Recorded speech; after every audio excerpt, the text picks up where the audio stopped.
হচ্ছে ওই আমাদের এলাকার থাইয়ের দোকানের সামনে কিছু থাইয়ের পোলাপাইন কাজ করে, তো ওখানে একটা ছোট বাচ্চা আছে 10 বছর বয়স। ওই বাচ্চাটারও ওই থাইয়ের লোকেরই মারতেছে। তো যাইয়া জিজ্ঞাসা করছে যে ভাই ওরে মারেন কেন? ওরে ওই থাইয়ের লোকগুলো বলতেছে যে তুই কে ওরও মারা শুরু করছে, এবং দৌড়ে যে এলাকায় মারছে সেই পুলিশও আছে ভিডিও। মারছে ওই থাইয়ের দোকানদারের স্টাফ, মালিক সহ। নাম জানেন কি না? মালিকের নাম হচ্ছে জালাল। মারার পরে তারা কি এরা কোনো প্রতিকার নিয়ে ব্যবস্থা করেনি নাকি চিকিৎসার জন্য দেখতে কিছু করে না?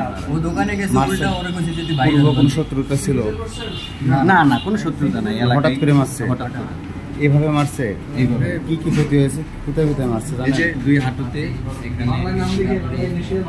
কি দিয়ে মারছে?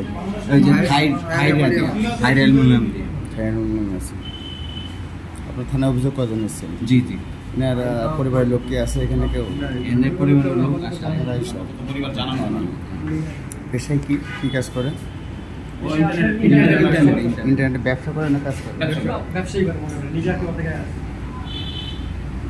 যারা মারছে তারা কি দোকানদার না কোন সন্ত্রাস? চিহ্নিত সন্ত্রাস এলাকার দোকানের কর্মচারী।